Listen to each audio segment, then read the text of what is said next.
siya nagbitay na sa krus. Naging si Jesus, kung ako magbitay na sa krus, ang tanang magkatawad, muduol na kanako. So, igsoon, natulayan na. Natulayan na ang bungaw sa sala nga nagsiparar sa amahan ug kanato. O kung ako igaalsa na, o kung ako ipatindog na sa krus, kung ako magbitay na sa krus, ang mga tao muduol na kanako. Diha kita nahimong suod na ngadto sa amahan, mga kaigsunan. Mao ni ang pagtulay ni Hesus ngadto sa amahan gikan sa yuta nga makasala. Tanaw igsoon, ang unang pulong nga nalitok sa Henesis 1:1. Sa sinugdanan ang Diyos. Ang Diyos, mga kaigsunan, sa sinugdanan, and the beginning God. Kining pulong God gikan sa Hebreo nga pulong Elohim. Nga nagpasabot igsoon ang Elohim, dunay duha ka kahulugan. Elohim, Diyos, Elohim, matuod nga Diyos. So igsoon kining si Elohim, iyang gibuhat ang kalibutan. Ang Diyos mo nagbuhat sa kalibutan. Sa tuyo, nga mga katawhan nga iyang gilalang, mulukop sa tibok kalibutan o magdaig ngadto kaniya, makigsod ngadto kaniya. Ang Diyos mo'y nag-una, mga kaigsod. Dili kita mo'y miuna pakigsod. Di tingali nato masabtan ang tanan may tungod sa Diyos.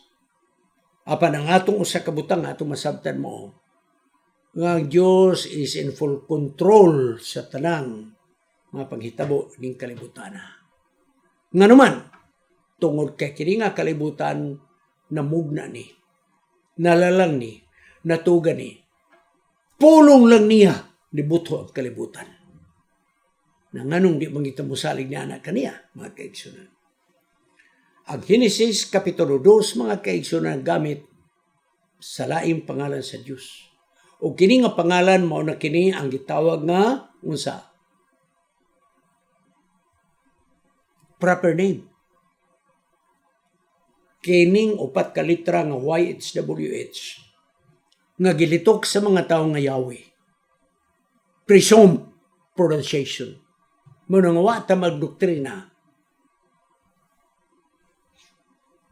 Strictly speaking, nga ang pangalan sa Diyos, Yahweh. Apan atong gigamit kay mao ni ang gibanabana nila nga mao saktong pronunciation sa pangalan sa Diyos nga mao ang YHWH. Unya gi-combine ang duha ka pulong, Yahweh Elohim, the Lord God, mga kaigsoon. Gamhanan kini siya. So, ang YHWH nga atong gilitok og Yahweh, personal kining ngalan sa Dios. Nga kini nga nagahulagway sa saad sa Dios. Ang saad sa Dios nagpakita sa iyang mahigugmaon nga relasyon nga gusto niyang istablisar sa mga katawhan ngadto kaniya. Tawhanong pagkasulti. Sa tawhanong pagkasulti, balik ta naman sa Eden. Daw imo makita na ang Diyos, mga kaigsunan, di ba nag-umol siya gyuta? Alang-alam ang magtindog siya. Apan kung atong tawanon sa tawhanon nga tinanawan, makita nato ang Diyos niyo sa miluhod o nagkuha og yuta. Miluhod o nagkuha og yuta. O giumol ang yuta ngadto sa tao. Grabe nga ang gugma sa iyang pagkadiyos. Miluhod, mga kaigsunan. Kayang buhaton kining tao. Grabe ang gugma nga iyang gipadayan. Dayon, iyang gihuypan o gininhawa. Nahigugma gyud siya sa tao kay siya mo'y naghatag og kinabuhi. Og unya ang tao na himong kalag na may kinabuhi. Giyon sa lalang, una, miluhod sa yuta. Mikuha og yuta. Giumol ang yuta. Unya gihuypan ang ilong. O ang tao na buhi. Grabe ang gugma ang gipadayag sa Dios sa pagsugod pa sa kalibutan. Bus sa mga kaigsunan, nagapakita kung unsa ang kasuod nga relasyon nga gi-establish sa Dios kanang Siya mo'y miluhod, siya mo'y miumol, siya may muhiyop sa ginanawa. Ingon ni ana ang kasuod sa Dios nanhis sa tao. Mao mga kaigsunan, di mo makita din ang pulong the Lord God, Yahweh Elohim, nga mao'y naglalang kang Adan. Nagyon din ang the Lord God formed man of the dust of the ground. Genesis 1:27. Mao na ang pakigsod sa Dios kanato. Kinsa nga buhat nato? Yahweh Elohim, the Lord thy God. Gamhanan apan gusto siya makigsod sa tao. O kita usab, gusto niya na kita makigsod usab ngadto kaniya. Danis Pablo dito sa wali niya sa Mars Hill, sa buntod sa mga philosophers. Acts 17:7-8, nagingon siya. Apan niya siya, dili siya layo kanato. Karang ingon niya ngadto kaniya nga usa nga wa ta makaila kaniya, kana niya ra kanato. Ang inyong gisimba nga wa niyo mailiniar kanato. Pinaagi siyang gahom. Napalihok niya ang tibok nga kalibutan. Ang Biblia igsoon nagasulti kanato ng Diyos masabtan sa atong tawhanong kapasidad. Limitado ang atong masabtan mahitungod sa Diyos. Nga naman, ang Job 36:26 na, behold, God is great. Tanaw ra na. Unsaon nimo pagsabot ang kinatibukan? God is great. And we know Him not. Okay. Ang Diyos igsoon hilabihang kagamhanan o wa kita masayod kaniya. Wa ganit kahibalo sa mga katuigan na naa siya. Manang di nato matugkad. To know God, dili kay ato nang madiskubrihan ang tanan. Limitado ra gyud atong mahibalon kaniya. Apan pinaagi kang Hesus nga misulob sa lawas sa tao. Now, mga kaigsunan, siya mo'y pinaka maayo nga pagparehag sa Dios sa kalibutan. O pinaagi kang Hesus ato nang masabtan, who is God, and still unlimited. Dili mo pasabot nga pagparehag ni Hesus may tuwod sa Dios nan kita nasayod na sa tanan. No. Limitado gihapon atong nasayran. Kaya naging sige Hesus, bisag kinsa nga nakakita kanako, siya nakakita sa akong amahan. Mo kini ang gitawag revelation, God's revelation par excellence. Ang pagpadayag sa Dios nga wa nay mulabaw. Pagpadayag sa Dios diha ni Hesus. Ang upat ka mga sinulat, Mateo, Marcos, Lucas, Juan, ang matang magsulat, adunay ilang kaugalingon nga mga gipasantop nga mga suhito. Pananglit, si Mateo sa kahudyo nga magsulat. Nagsulat siya alang sa mga Hudyo, ang Mateo. Nagpakita nga si Hesus manluluwas o siya nagatipig sa iyang mga saan. Okay? Muna si Mateo. Morita igso ni Marcos. Si Marcos iyang gipakita ang mga binuhatan ni Hesus. More on emphasis sa iyang mga binuhatan, mga milagro. O gipakita ni Marcos igso nga si Hesus nakighalubilo sa mga katawhan. Kini iyang gibuhat. Tungod kay kini mo'y gusto siya nga man nga ipabuhat nga siya makighalubilo aron makaila mga katawhan ngadto sa amahan. Si Lucas lahipod ang iyang gipasantop. Ang iyang ipasantop ang gugma sa Diyos. Kini makatabang kanato. Unsaon nato pagbasa ang gugma ni Hesus. Lucas 1:3-4. Si Juan lahipod. Ang kang Juan igsoon iyang ipasantop mao kinsa siya. Sa sinugdan mao ang pulong. Og ang pulong kauban sa Dios. Og ang pulong Dios. Og ang pulong nahimong unod og nakiguban kanato. So ng emphasis ni John is who is God. Okay? Busa kining upat ka mga sinulat igsoon nga nagasulti mahitungod kang Hesus. Lahi-lahi ang ilang mga suwito nga gipasanto. Dagay mo sila Joe White sa sinulat. Manuscript 105, 1900. Busa ang upat ka mga magsulat sa mayong balita. Nagsulti ni Hesus sa nagkanilain nga mga pamaagi. Ang matag magsusulat adunay kaugalingong kasinatian o ang matag kasasayan nga gihatag alang sa dugang kahibalo kang Hesus. Kini nga mga sugilanon mo'y nagatagbo sa atong panginahanglan sa nagkalilaing pundok sa mga katawhan. Karon moadto na ta sinulat ni Ellen White. Ang gugma sa tao ngadto sa amahan, ang gugma sa amahan ingon nga tao ngadto sa iyang anak dili ikakumparar sa gugma sa Dios. Naka-illustrate lang ang gugma sa amahan na tao ngadto siyang anak apan dili gyud maka-describe sa kinatibukan gugma sa Dios. Walay makasulat sa kinatibukan nga kamatuoran mahitungod sa gugma sa Dios. Tingali mong Ginoo na nga gugma sa Dios matag adlaw niya sa atong kinabuhi. Magatuon kita sa balang kasulatan aron masabtan nato unsa ang gugma sa Dios. Nagpadayon si Joe White sa mga gihapon nga iyang sinulat. Dili mohunong ang atong pagkakatulog kahibalo kanunay mudugang atong kahibalo mahitungod sa Dios. Atong tun-an ang gugma sa Dios sa walay katapusan nga katuigan. Apan di gyud nato sa kinatubukan masabtan ngano nga nahigugmang Dios. Nganong ihatag niya ang bugtong anak aron mamatay sa mga sala. Atong sabton kini nga mao gyud ni ang bugtong pamaagi sa Dios nga iyang mapasabot na siya nahigugma kanato, nga siya gusto makigsuod kanato. Nagpadayon si Joe White. Atong naon nga ang kinabuhi ni Hesus nagatuman sa plano sa Dios sa pagluwas kanato.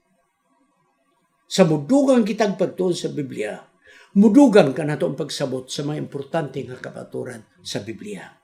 Nagpadayon si Joe White. Atong naon mahitungod kang Hesus nga ang kinabuhi ug plano sa Dios alang gayud sa pagluwas kanato. Sa mudugang kita pagtuon kaniya, mudugang pagsabot nato sa balang kasulatan. Hinumdumi nga ang atong title Tsunugan. Pero pagutana igsoon, nakailabag yun sa Dios. Sa kinatibukan di yun ta makaila sa Dios. Limitado ang atong nailan. Ang kutob sa gipadayag ni Hesus, kaluoy, gugma, pailog, moro gid ang atong nasabtan. Karon mo atutag sumada. Mao kini ang handom sa Dios. Nga ang mga katawan magkasabot, kinsa ang Dios masabtan sa tawhanon nga level. Kinsa ang Dios tawhanon nga kaalam. Limitado igsoon. Number 1, nga ang tao magkasabot nga ang Diyos gusto makigsuod ngadto. Nga kita mahimong gusto sa Diyos nga kita mahimong makigsuod ngadto kaniya. Kay siya una nga nakigsuod kanato. Mao ni number 1 igsoon. Number 2, nga atong masabtan nga ang Diyos balaan. Mahinungda ang tanay mga plano, wag yun daw tan, pulos kayuhan, mga kaigsoon. Number 3, nga ang Diyos gugma. O sige nung Sus may naghulagway sa gugma sa Diyos. Sa unsang pamagi, misulob sa lawas sa tao. O gunya namatay sa Kalbaryo sa krus. Nganong namatay sa Kalbaryo sa krus? Tungod kay siya nagugma ka na to. Gugma ba daig mamatay sa Kalbaryo sa krus? Oo. Kayang kamatayon mo'y nagbayad sa atong sala. Ang iyang pagbayad sa silot sa sala na atong nabuhat, gugma mo'y nagtukmo di ana. Og ingnon ko kamo, kana nga gugma, di nato matugkad sa tawhanon nga pagbati. Dili mahitabo nga atong matugkad ang gugma sa Dios sa atong panahon. Ug bisan pa hangtod sa kangturan, dili nato matugkad kinsa ang Dios. Ug unsa ang Dios. Dili ta makahibalo. We cannot know God, but we can know only about God. Gusto na ko na i-explain. Tanawang kalayan, we cannot know God, but we can only know about God. Dili ta makahibalo sa kinatibuk-an sa Diyos, sa pagka-Diyos. Apan ang atong masabtan is only about God. Ang atong masabtan ang mahitungod ra gyud sa Diyos. Okay? Para ba naman yun, I will give you my money. Sa ato pa, kung pila ang niya sa umbol sa ako, ihatag kanimo. Pero kung maingon lang ko, I will give you out of my money, nagpasabot, ako rin magbuot pila ako ihatag kanimo. So, we cannot know God. We cannot. Kay tao kita. But we can only know about God. Ang ato rang masayran mo ang mahitungod sa Dios. Unsa mahitungod sa Dios? Iyang gipadayag diha kang Hesus. Mao ra gyud ang mao kana ang sabta nato about God. Ang kadtong gipadayag ni Hesus. Ang pagkahibalo sa Dios nga siya lahi kay kanato. Di nato na maabot. Niining kinabuyo hangtod sa umabot. Bisag tuan na ta sa langit, dili ta kabalog, di sa agikan ang Diyos. Bisag tuan na ta sa langit, di ta makasabot asa siya nining gahom. Bisag tuan na ta sa langit, di ta makasabot dis ana siya nagsugod. We cannot know God, but we can only know about God. What is about God? His love, His mercy, His forgiving. Di na ito makabot. To know God is beyond the comprehension sa tao, mga kaibigan. Ang misteryo sa Diyos magpabilin. Magpabilin. What is the mystery of God? He is unknown. He is unknown. But instead that He is unknown, in spite that He is unknown, He is knowable. Ha?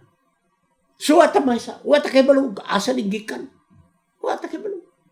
Pero kanindot bisag anon, there is something in God that is knowable. So, naay atong masabtan may tungod sa Diyos. He is comprehensible, yet incomprehensible. Tara, Oregson, muna ang mga kinahanglan ato ng tunan. God is comprehensible, yet incomprehensible. Masabtan nato ang Diyos, pero di nato masabtan ang tanan. Mao nga siya nagpabilin nga di nato siya masabtan tanan. He is unknowable, yet knowable.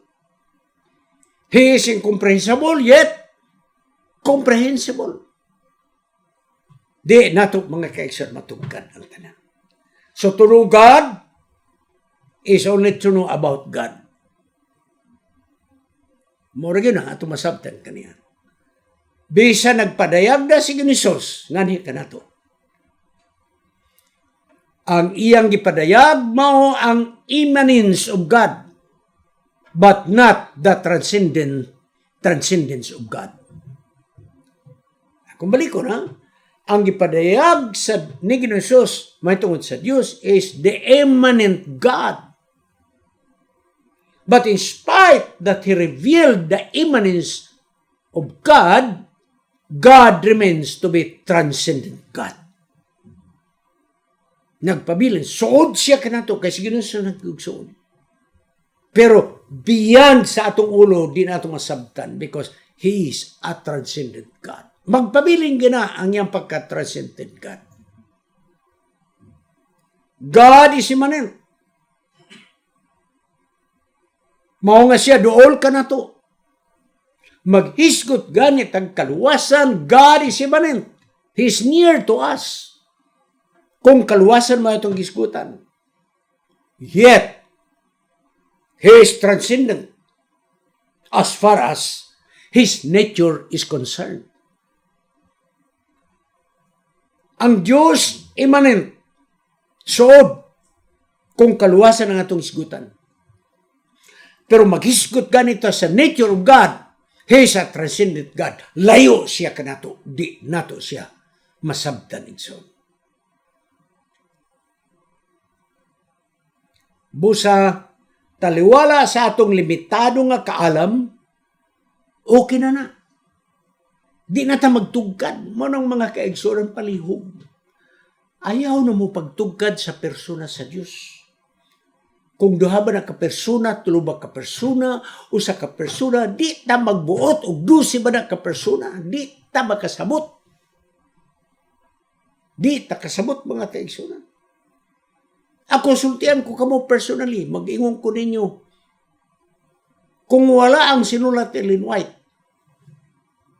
di na lang ko maghiskot sa persona sa Diyos. Pero nagyuman si Ellen White, that the Holy Spirit is the third person. Mo nang nituo ko. Nga ang Espiritu, ikatulo nga persona, I believe. Pero maghiskot pa kayo ng tugkad-tugkad na ito. No, our limited knowledge about God. Tama na. Nga rebalo ito nga siya maluluyon, mahigugmaon, mapinaselo. Tama na. Kay kadaigsoon nga kahibalo na ito is already enough for our salvation. Pero magtugkad tag pilay persona, wala nilabot sa atong kaluwasan. Wala na, mga kaigsunan. Muingon ta nga ang Espiritu, walay persona, wala na tayo labot ni ana. Ang ato lang nga ang Diyos gugma, ang Diyos kaluoy, ang Diyos mapinaselon, o kining tanan gipadayag diha ni Ginisos. O sa kamatayan ng Ginisos, napadayag yun ang gugma, kaluoy, o pagkamapinaselon. Kaya tanang gibuhat ni Ginisos sa Kalbaryo sa cross, tungod sa gugma, kaluoy o pagpasaylo sa atong mga sala. O kinaigsoon, mga kaigsonan, isakto na nga kahibalo nato. Ang pagtanaw nato sa mga dugo nga ni agos sa lawas ni Ginisos sa Kalbaryo sa cross, tama na sa atong kaluwasan. Ang pagtanaw nato ng Ginisos sa iyang luya na nga lawas hangtod siyang kamatayo sa Kalbaryo sa cross, tama na nga atong masabtan sa atong kaluwasan. Kaigsoon, magpabiling nga gugma sa Dios dili nato matugkad.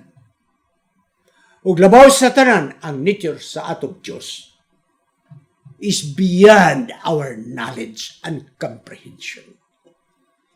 That is the unknown God. That is the transcendent God. Igo na igsoon. Sagdana na ito, di na ito masabtan ng mga butang sa Diyos. Tama na! Mo, tanaw na lang sa Kalbaryo sa cross. Ang mga dugo nga nagtagak sa agtag ni Ginisos. Dugo nga may agos, gikan siyang kilid. Mga lansa nga milagbas sa iyang mga kamot o siyang mga tiil. Tama na sa atong kaalam. O gangyan kamatayon sa Kalbaryo sa cross. Okay na nga kita nakaila sa Diyos. Kaya ka na para sa atong kaluwasan. Mga kaigsunan, manghinaot ako. Nga kiniatong nasabtan, na ang atong pagkabalo sa Diyos, limitado. Bisag tuan at sa salangit, the unknowability of God will remain unknown. The incomprehensible God will remain to be incomprehensible. Kaya kada beyond sa atong pag-isip. Ang kaluwasan mo ay atong pagtagad. Luwas na ta sa dugo ni Ginisos. Luwas na ta sa kamatayan ni Ginisos. What more? What more? Baga po kita alas pagtapos.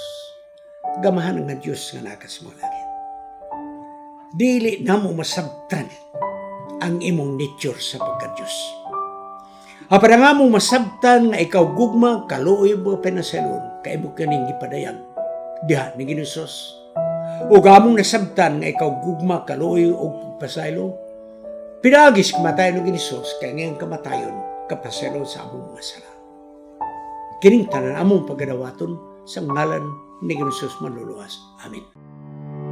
Kining inyong higala, si Pastor Wendell Munggaya Serrano, nga inyong igsoon usab, magkapadasig sa matago sa kaninyo sa pag-like, pag-share, labaw sa tanan sa pag-subscribe sa atong YouTube channel ng pangalan Wendell Munggaya Serrano ug ayaw kalimot sa pag-click sa notification bell hangtod sa sunod nga higayon magkita na usab kita.